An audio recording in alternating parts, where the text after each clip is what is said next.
Hello everyone. In biology, today we will discuss about the new concept and the new organelle, that is ribosome.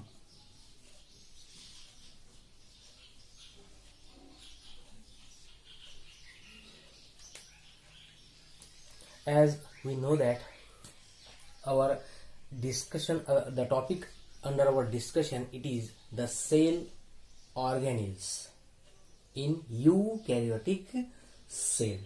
है ना, त्याच्यापैकी आपण double membrane bound organelle they have completely over. त्याच्यानंतर आपण काही unit membrane organelles पाहिले, for example vacuole, लायसोझोम.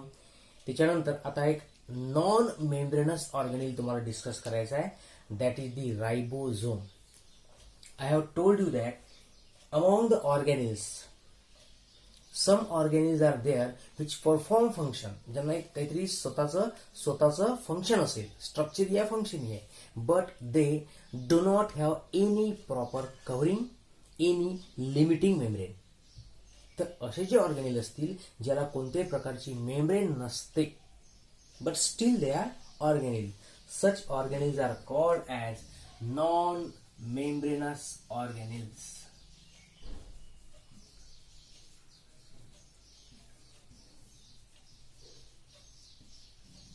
What they called as non-membranous organelle. याच्यापैकी दोन एक्झाम्पल तुम्हाला स्टडी करायचे आहेत. एक राहील रायबोझोम, जो आपण आज डिस्कस करू, आणि उद्याला जो पाहू आपण that will be the centriole, एक तो ऑर्गॅनिल राहील. हे दोनच असे ऑर्गॅनिल आहेत ज्याला कोणत्याही प्रकारची मेम्ब्रेन बाउंड करत नाही. That's why both are the non membranes. जर रायबोझोमची आपण डिस्कव्हरी पाहिली तर पॅलेडे नावाचा जो सायंटिस्ट आहे, पॅलेडे, इथे राईट करतो मी, पॅलेडे, तर यांनी जे स्वतःचं ऑब्झर्वेशन मानलं आहे की what kind of ribosomes are there in the cell. Non membranous आहे पण रायबोझोमच का नाव द्यायचं आहे, तर his observation was the ribosomes are nothing but the dense particles. सेलच्या सायटोप्लाझम मध्ये काहीतरी खूप सारे पार्टिकलचा एक असा ग्रुप त्याला दिसला असेल, आणि म्हणून त्यांनी म्हटलं की dense particles are called as the ribosome, or we also called them as the granules. हा एक शब्द तुम्ही लक्षात ठेवू शकता. म्हणजे रायबोझोम ऍक्च्युली एक कॉम्प्लिकेटेड स्ट्रक्चर त्याला ऑब्झर्व झालं नाहीये, त्यांनी फक्त एक पार्टिकलच्या सारखा त्याला स्टडी केलाय, so and name as the ribosomes. हा जो सोम्स वर्ड आहे actually SOMES, somes means body or the structures, आणि इथं हा जो रायबोज वर्ड आहे याचा आपल्याला समोर कन्सेप्ट येईल प्रोटीनचा. So the organelle within the cell which help in the protein synthesis.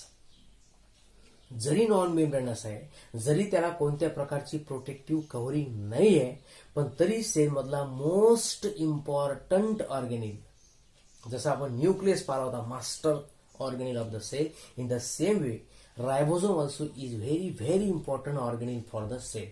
कारण रायबोझोम आहे तर सेलमध्ये प्रोटीन्स बनतात, and we know that proteins are the building blocks of the body.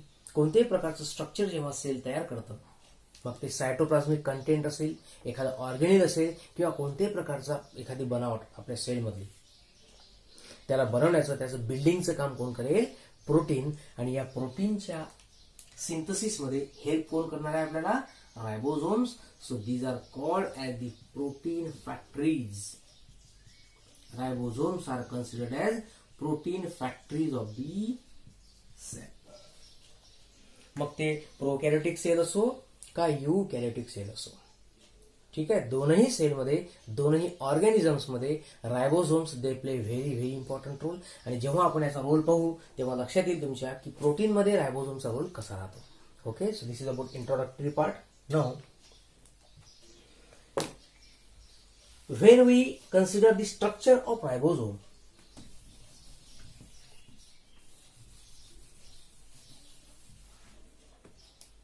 जेव्हा एक रायबोझोम आपण कन्सिडर करतो, स्ट्रक्चर पाहून राहिलो आपण.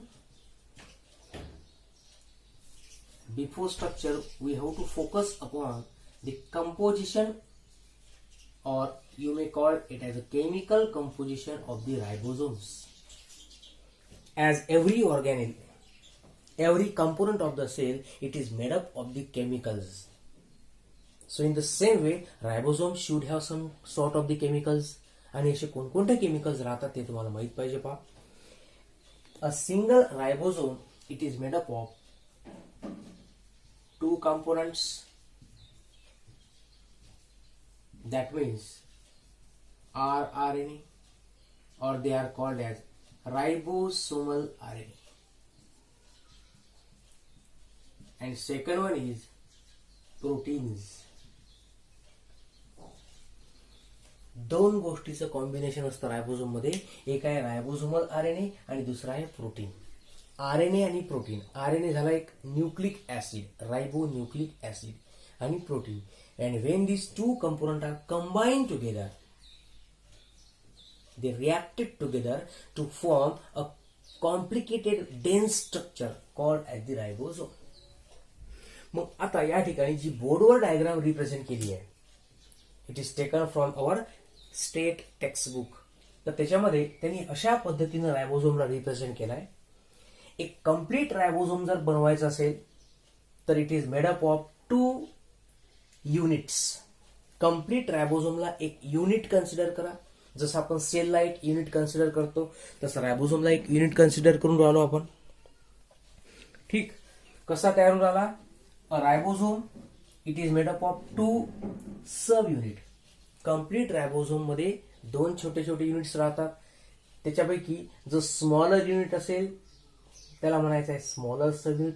जो मोठा असेल साईजने त्याला म्हणायचं लार्जर सब युनिट. ज्या युनिटची साईज जास्त असेल त्याला लार्जर सब युनिट, ज्याची लहान असेल त्याला स्मॉलर सब युनिट. मग आता लार्जर मध्ये आपल्याला हे पाहायचं आहे कंपोजिशन. स्ट्रक्चर आणि कंपोजिशन दोन्ही गोष्टी सायमल्टेनियसली पाहून राहिलो आपण. तर among the each sub unit of ribosome काय प्रेझेंट असणार आहे? एक तर आरआरएनए प्रेझेंट राहील and secondly it have the protein. मग आरआरएनए किती आहेत, कोणत्या टाईपचे आरआरएनए आहेत आणि किती प्रोटीन्स आहेत, कोणत्या टाईपचे प्रोटीन्स आहेत, त्याच्यानुसार त्यांनी हे पूर्ण डिस्क्रिप्शन बोर्डवर रिप्रेझेंट केलं आहे. फॉर एक्झाम्पल आता पाहू आपण. In case of prokaryotic cell, smaller subunit जो आहे याच्यामध्ये प्रेझेंट राहतात 60S आरआरएनए. एस चा अर्थ तो सोल्युबल. त्याच्यानंतर 21 प्रोटीन्स. आणि जेव्हा हे कंबाईन होतात याच्यापासून तयार होत असते मित्रांनो 30S. इथं हा जो एस वर्ड आहे, it means it is the Svedberg's unit. याला काय म्हणायचं तुम्हाला? Svedberg's unit. जेव्हा आपण डिस्कवरी कन्सिडर करतो तर discovery of the ribosome was made by the Palade expert. Palade नावाचा सायंटिस्ट आहे आणि स्वेडबर्ग जो आहे हेही सायंटिस्टच आहे. पण या स्वेडबर्गनी रायबोझोमची डिस्कवरी नाही केलेली आहे, याने त्या रायबोझोमचं युनिट रिप्रेझेंट केलं.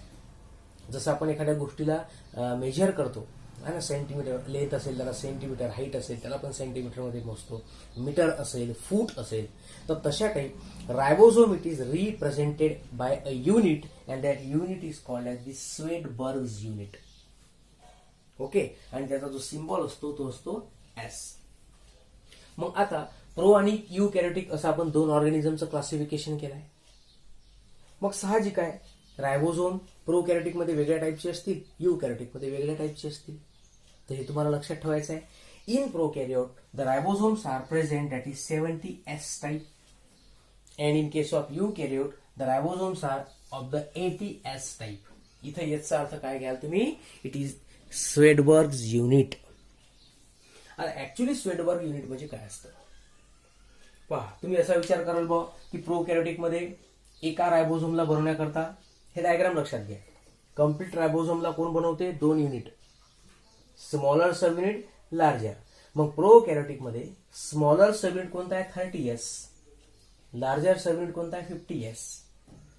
30 + 50 इथं 70 लिहिलेलं आहे. आपण विचार करतो अॅरिथमॅटिकली है ना, जसं आपण जनरल मॅथमॅटिक्स पाहतो. 50 + 30 80S व्हायला पाहिजे. It is not like that. आपल्याला पाहायचं आहे बायोलॉजिकल दृष्टिकोनातून, आणि इथं पूर्णच्या पूर्ण सायन्स वेगळं असतं विद्यार्थी मित्रांनो. कारण कोणत्याही गोष्टीचं जेव्हा एखाद्या केमिकलला अनालाइज केलं जातं in the laboratory, then they uses a technique called as centrifuge. कोणती टेक्निक यूज केली जाते? Centrifuge. And that process is called as centrifugation. एक अंदाज लावू शकता तुम्ही. पहा, आता समजा एखादी टेस्ट ट्यूब आपण कन्सिडर करू. Suppose this is the test tube.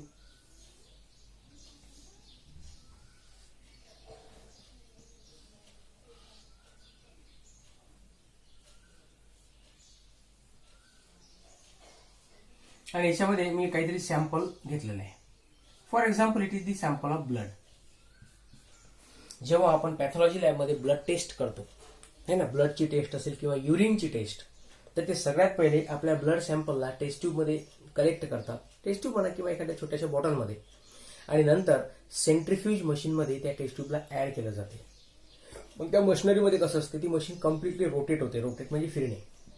And during rotation जे आपण आपलं सॅम्पल असेल ब्लड और युरिनचं, त्या सॅम्पलमध्ये असणारे जे काही घटक असतील केमिकल, ते केमिकल सेपरेट होतात. मग आता सेपरेट कसे होतील? According to the density, according to the size. त्याच्यामध्ये जे वेगवेगळे केमिकल आहेत त्याला पार्टिकल कन्सिडर करा. मग पार्टिकल स्वतःच्या साईजनुसार, स्वतःच्या वेटनुसार सेपरेट होतील. ज्यांचं वेट जास्त असेल ते त्याच्या बॉटमला येतील. ज्या पार्टिकलचं वेट जास्त असेल, त्याची साईज जास्त असेल, that will be collected at the bottom. आणि अशा पद्धतीने वेगवेगळ्या प्रकारचे केमिकल काय होतील? सेपरेट होतील. का सेपरेट झाले? त्याच्यामध्ये दोन फोर्सेस ऍक्ट करतात. ऍक्च्युली हा जो स्वेडबर्गचा पार्ट आहे, सेंट्रीफ्युगेशन टेक्निक आहे, ही तुम्हाला पोस्ट ग्रॅज्युएशन मध्ये राहील आणि ते डिटेलमध्ये नसणार. कारण ही टेक्निक आहे लॅबोरेटरी, ही प्रोफेशनल एक कोर्स आहे. हा तुम्हाला सध्या थेरॉटिकल लेवलला शिकवला जाऊ शकत नाही. But still I am trying to clear the concept of the Svedberg और दी सेंट्रीफ्युगेशन. तर या ठिकाणी समजा इथं ब्लडच्या ऐवजी आपण सॅम्पल घेऊन राहिलो या रायबोझोमचं. जो स्वेडबर्ग आहे यांनी तेच करून पाहिलाय की रायबोझोमचं सॅम्पल घेतलं प्रोकॅरियोटिक सेल मधलं आणि त्याला टेस्ट ट्यूबच्या सहाय्यानं सेंट्रीफ्यूज केलं, त्याला रोटेट केलं. मग त्याचं फाइंडिंग काय आहे की या रायबोझोमचे त्याला दोन सेपरेशनचे युनिट दिसले. एक दिसला असेल त्याला बॉटमला, आणि त्याची जी साईज आहे, हा जो एस आहे मी पहिले सांगितले, एस म्हणजे काय तर it is the Svedberg unit, आणि याचा अर्थ होतो it is the particle size. किंवा जेव्हा तुम्ही पुस्तक रीड आउट कराल तेव्हा तुमच्या लक्षात येईल it is the sedimentation coefficient. Sediment होणं म्हणजे काय तर to collect at the bottom, जसं आपण त्याला साध्या मराठीत गाळ म्हणतो. टेस्ट ट्यूब मध्ये केमिकल टाकल्यात, ते टेस्ट ट्यूब जर आपण रोटेट केली तर त्याच्यामध्ये असणारे केमिकल स्वतःच्या साईजनुसार बॉटम टू टॉप सेपरेट होतात. वेटनुसार जास्त वेट असेल तर खाली चालले वर असे सेपरेट होत. याला म्हणतात सेडिमेंटेशन होणं. याला काय म्हणतात? To become sediment. आणि त्या पार्टिकलच्या साईजनुसार सेडिमेंट होणं. मग त्याची साईज किती आहे किंवा कोणत्या स्पीडला तो पार्टिकल सेडिमेंट झाला, कलेक्ट झाला, सेपरेट झाला, असं लक्षात ठेवा तुम्ही. कोणत्या स्पीडला, ऍट व्हिच स्पीड, कोणत्या रेटला तो एक पर्टिक्युलर पार्टिकल सेपरेट होऊन राहिला, त्याला नाव देऊन टाकलं एस. मग प्रोकॅरियोटिक मध्ये त्याला दोन फाइंडिंग आढळले. एक होता बॉटमला 50S, त्यांनी काउंट केलं की हा किती स्पीडमध्ये सेपरेट झाला तर 50S, आणि नंतरचा जो होता तो 30S. मग त्यांनी नाव दिलंय की 50S हा झाला लार्जर सब युनिट, आणि जो 30S असेल it is the smaller sub unit. पण जेव्हा हे दोन सब युनिट कंबाईन होतात, तेव्हा कंबाईन होत असताना पहा रायबोझोमच्या आतमध्ये एक क्लेफ्ट असते. आता इथं आपण ऍक्च्युली दोन युनिट कंबाईन केले, इथं तुम्हाला काही स्पेस दिसणार नाही. But actually when we combine the two ribosomes they show some cleft. याच्यामध्ये काय असते विद्यार्थी मित्रांनो? एक गॅप असते, आणि या गॅप मधून mRNA पास होत असतो. मग ही जी क्लेफ्ट आहे, शिल्लकची स्पेस, ही स्पेस का राहिली तर कदाचित जेव्हा हे युनिट कंबाईन झाले तर कंबाईन होताना त्याच्यातले काही जे केमिकल्स असतात ते केमिकल लॉस झाले. प्रत्येक केमिकलचं सेपरेशनचा स्पीड वेगळा राहतो, आणि म्हणूनच या ठिकाणी 30+50 80S न होता इथं काय होऊन राहिलाय 70S रायबोझोम. मग या out of the 70 smaller subunit मध्ये कोणताही रायबोझोमचा पार्ट असतो त्याच्यात दोनच केमिकल आहेत ना राव, एक आहे आरआरएनए दुसरा प्रोटीन. मग या स्मॉलर सबयुनिटमध्ये आरआरएनए कोणत्या टाईपचा आहे तर it is 16S rRNA. Larger मध्ये कोणते आहेत तर 23S, 5S आणि प्रोटीन किती आहेत 34. आणि यांच्या कॉम्बिनेशन मधून लार्जर युनिट बनला 50S, स्मॉलर युनिट बनला 30S. टेन्शन घ्यायचं नाहीये, हे जे पूर्ण आकडेवारी आहे ही टोटल बायोलॉजिकल दिलेली आहे विद्यार्थी मित्रांनो. ऍक्च्युली हे पार्टिकल कशा पद्धतीने मोजतात ही एक लॅबोरेटरी टेक्निक आहे, ही आपण थेरॉटिकल लेवलला बघू शकत नाही. पण लक्षात हे घ्यायचं आहे की S रिप्रेझेंट दी पार्टिकल साईज. आणि हे केव्हा मोजतात, कोणती टेक्निक आहे सेंट्रीफ्यूज. पार्टिकल सेपरेट कसे होतात तर या टेस्ट ट्यूबच्या बॉटम पासून बॉटमला एक ग्रॅव्हिटेशनल फोर्स अप्लाय होईल, बरोबर. आणि जेव्हा आपण या टेस्ट ट्यूबला रोटेट करतो तेव्हा त्याच्यामध्ये एक सेंट्रीफ्यूज फोर्स डेव्हलप होईल, सेंट्रीफ्युगल फोर्स म्हणतो आपण त्याला. तर त्याच्यामुळे काय होत असतं की या पार्टिकलला सेपरेट व्हावं लागतं. आणि सेपरेट कसे होतात ते अकॉर्डिंग टू द साईज. आणि त्या साईजला, त्या डेन्सिटीला किंवा त्या स्पीडला त्यांनी स्वतःच एक मेजरमेंटचं नाव देऊन टाकलं, that is S. S means Svedberg आणि म्हणतात त्याला सेडिमेंटेशन. ठीक आहे, तर असंच तुम्हाला युकॅरियोटिकचं पण कॅल्क्युलेशन लक्षात ठेवायचं आहे. स्मॉलर सबयुनिट कोणता आहे 40S, लार्जर कोणता आहे तर 60S. 60 + 40 100 नाही लिहायचं, तुम्हाला 80S लिहायचं आहे. कारण सेंट्रीफ्युगेशनच्या दरम्यान त्यातले काही पार्टिकल हे लॉस होतात. कारण 2 रायबोझोमच्या युनिटमध्ये काय असते, गॅप असते, क्लेफ्ट असते. त्या क्लेफ्टचा काय रोल आहे तो आपण शेवटी पाहणार आहे, रोल ऑफ रायबोझोम मध्ये. तर अशा पद्धतीचे हे सगळे रायबोझोमचे युनिट मला बुकमध्ये दिले आहेत पहा. Now we will focus upon the remaining part of this ribosome.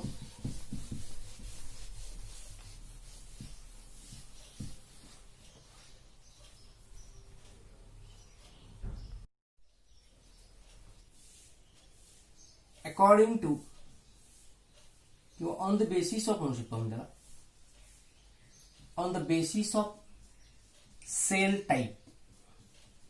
कोणत्या टाईपची सेल आपण कन्सिडर करतो त्याच्या आधारावर रायबोझोमचे आपण 2 टाईप करून राहिले. त्यातला पहिला होता आपला 70S टाईप, और it is called as prokaryotic ribosome.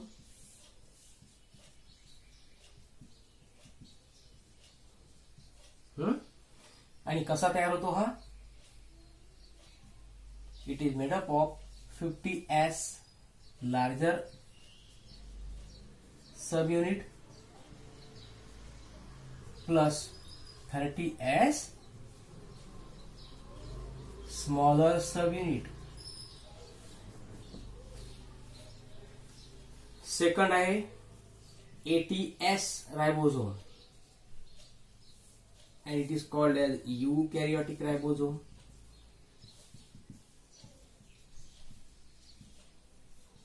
It is composed of 60S larger subunit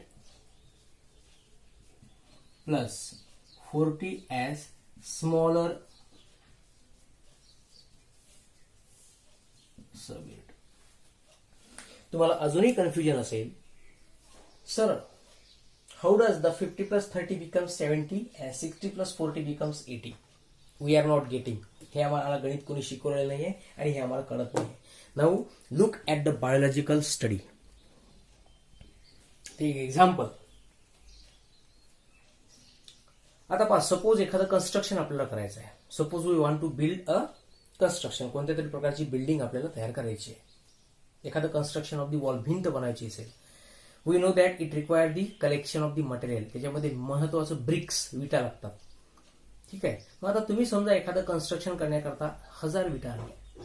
we have collected the 1000 bricks. मग त्या कन्स्ट्रक्शनच्या दरम्यान तुम्ही मोजून परफेक्टली ते 1000 विटा वापरता का? होऊ शकते त्या कन्स्ट्रक्शनच्या दरम्यान त्या विटांचा काही भाग लॉस होतो, काही तुटूनच जातात मधात. म्हणजे जे आपलं इस्टिमेट होतं for the construction, for the building, ते इस्टिमेट तुमचं परफेक्ट नाही. त्यातला काही जो माल आहे तो तुमचा लॉस झाला. तो लॉस का झाला? कारण कन्स्ट्रक्शन होत असताना, त्या विटा कंबाईन होताना, त्याच्यामध्ये बाइंडिंग होत असताना त्यातला काही ना काही पार्ट हा लॉस होतो. इन द सेम वे जेव्हा रायबोझोम कन्स्ट्रक्ट होते तेव्हा त्याचे पार्टिकल वेगवेगळ्या साईजनुसार सेपरेट होतात आणि जशा पद्धतीनं ते सेपरेट झाले, कम्प्लीट रायबोझोम जेव्हा सेपरेट झाला तेव्हा त्याला आढळला की त्याचा स्पीड होता किती 70s. पण जेव्हा त्यातले एक एक युनिटला त्यानं सेपरेट केलं, कोणी त्या स्वेडबर्गनी जेव्हा त्याला एक एक युनिटला सेपरेट करून पाहिलं सेंट्रीफ्यूज टेक्निकमध्ये, तेव्हा त्याचं ऑब्झर्वेशन असं होतं की काही 50s स्पीडनं सेपरेट झाले आणि काही 30s. पण कंबाईन होत असताना त्यांचा स्पीड होता 70s. पण इट इज पॉसिबल, कारण रायबोझोम हा एक युनिट झाला, त्याला बनवण्याचं काम RNA आणि प्रोटीन्स करतात. मग RNA किती आणि प्रोटीन्स किती, त्याचा सेडिमेंटेशन कोएफिशियंट काय आहे, कोणत्या साईजला ते सेपरेट होऊन राहिले, याच्या बेसिसवर त्यांनी हे क्लासिफिकेशन केलं आहे. So in biology, in case of ribosome only, 50 larger unit 30 smaller युनिटचं कॉम्बिनेशन तुम्हाला करायचं आहे 70s. आणि हे असतं कोणत्या सेलमध्ये, in case of prokaryotic cell. हा कन्सेप्ट महत्वाचा आहे, लक्षात ठेवा. हे तर झाले ribosome on the basis of cell type. आता पाहू आपण ribosome on the basis of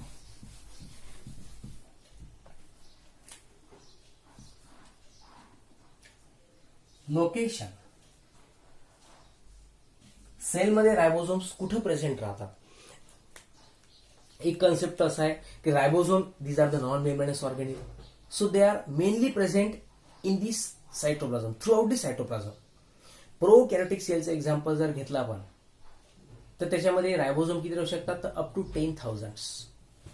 but when we consider the eukaryotic cell, a single cell may contain 10 millions of the ribosomes. Okay, because it is depends upon the requirement of the cell. ज्या सेलला maximum प्रोटीनची requirement असेल त्या सेलमध्ये रायबोझोमची संख्या सुद्धा जास्त असेल. आणि हे सगळे अल्ट्रा मायक्रोस्कोपिक स्ट्रक्चर आहे, so they are larger in numbers. Numerous ribosomes are present in the cell. So on the basis of location, the ribosomes may बी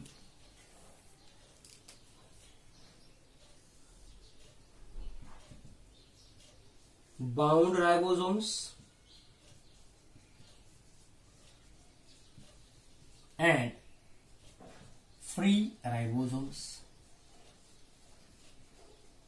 नावातच आहे फ्री रायबोझोम म्हणजे काय, the ribosomes which R floating within the free cytoplasm. They are present at random. Pro आणि युकॅरियोटिक सेलमध्ये जर आपण पाहिलं तर रायबोझोम सायटोप्लाझम मध्ये कुठेही स्कॅटर्ड राहू शकतात. स्मॉलर सेल युनिट असतील आणि लार्जर. आणि जेव्हा जेव्हा प्रोटीनची रिक्वायरमेंट असेल त्या टाइमला दोन्ही सेल युनिट कंबाईन होतात to make either prokaryotic or the eukaryotic ribosome. तर हा झाला तुमचा फ्री रायबोझोमचा part. And bound ribosome, bound म्हणजे काय, the ribosome which are attach with some organelles. For example, the ribosomes present in the ER, endoplasmic reticulum ची जी membrane असते, आपण पाहिलं होतं. समजा हा अशा टाईपचा एंडोप्लाझ्मिक रेटिक्युलम असेल,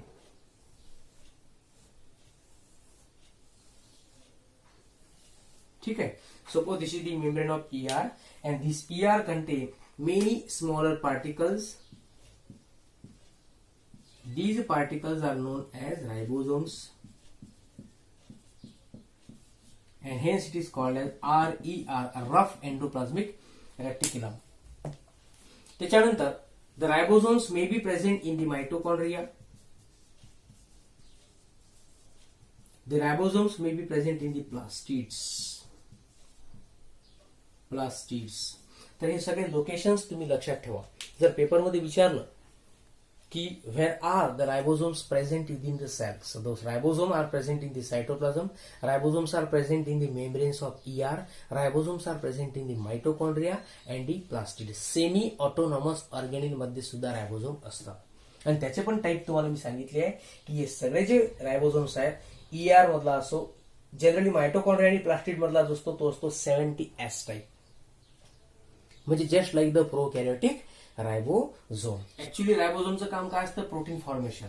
मग हे असे प्रोटीन तयार करतात, they produce the protein that are processed by ER and Golgi. Endoplasmic reticulum मध्ये सुद्धा प्रोटीन्स तयार होतात, आपण पाहिलं होतं. आणि जे गोल्गी कॉम्प्लेक्स आहे तो सुद्धा त्या प्रोटीनला काय करतो, मॉडिफाय करते. मग अशा प्रोटीनला प्रोसेस करण्याचं काम कोण करेल, हे रायबोझोम. म्हणजे या रायबोझोमचे जे प्रोटीन राहतात दे वर्क आउटसाइड. ठीक आहे. आणि जे फ्री रायबोझोम्स राहतात यांचं काम काय असतं, they form the protein which work in the cytoplasm. For example,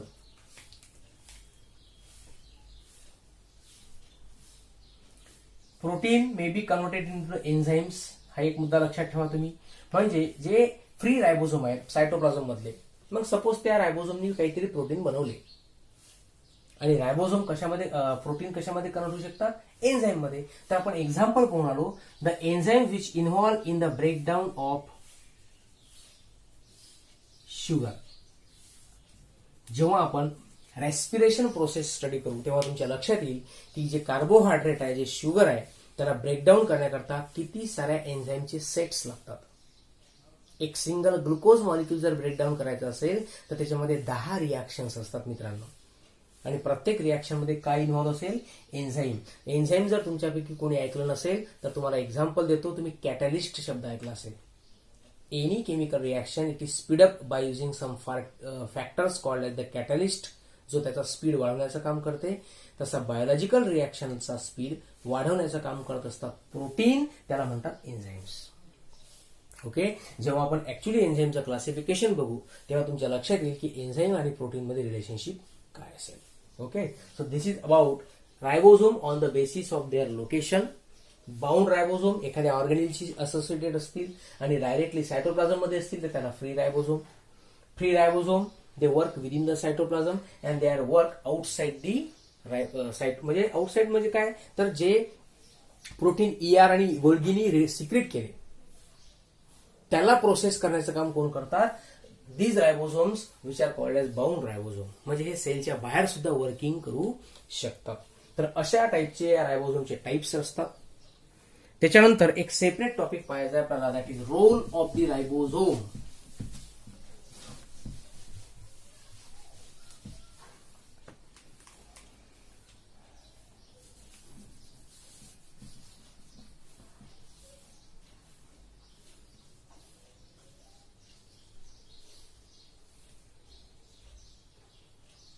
Role of the ribosomes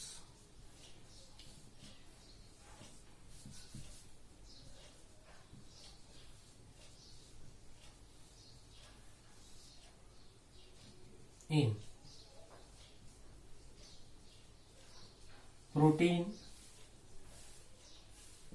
synthesis. Now look at the board. पहा आता ऍक्च्युअल मध्ये कसं राहतं. Protein synthesis it is the very essential process for any kind of the sale.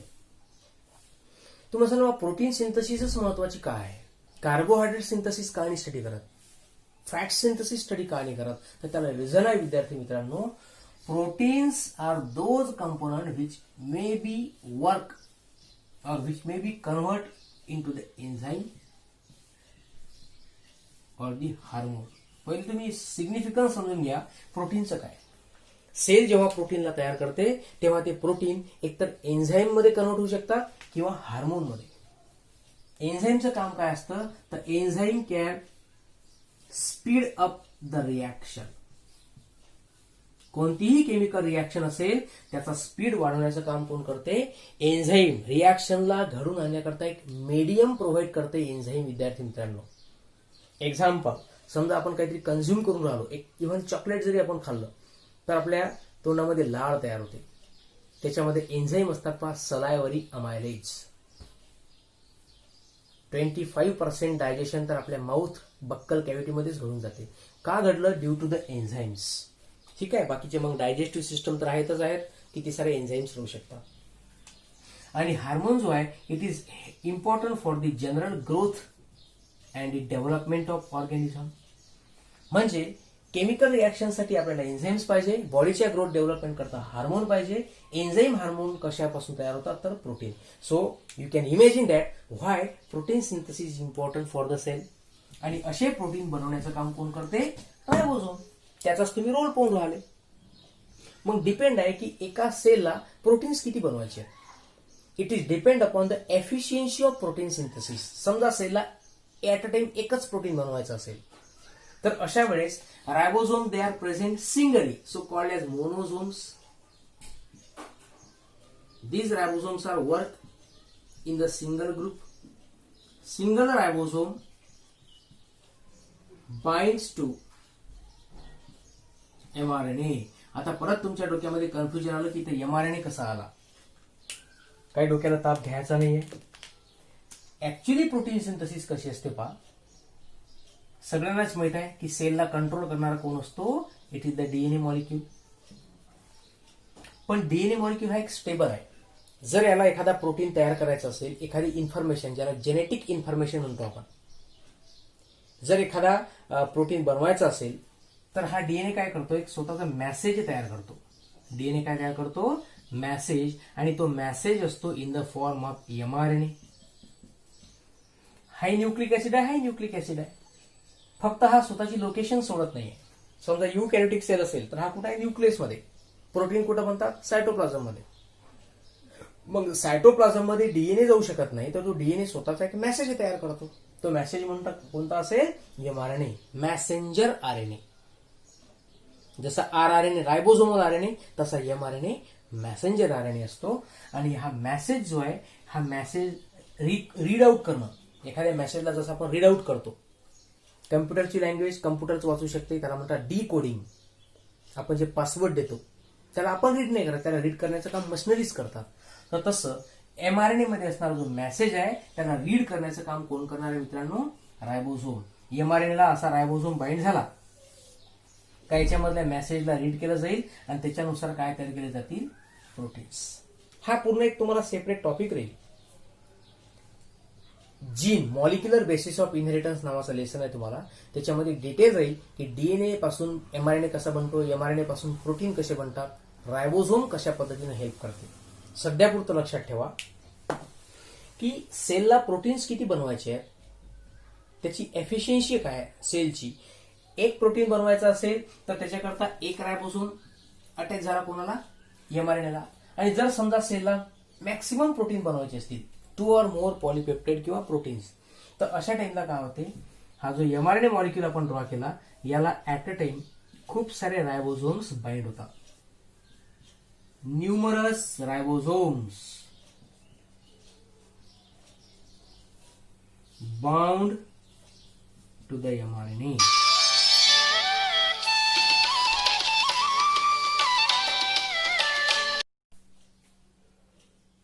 So when cell require number of proteins at a time, maximum protein जर त्याला बनवायचे असतील तर अशा वेळेस काय होतं की जो एमआरएनए आहे, जो मेसेज आहे, त्याला ऍट अ टाइम जास्त रायबोझोम्स काय होतात, बाउंड होतात.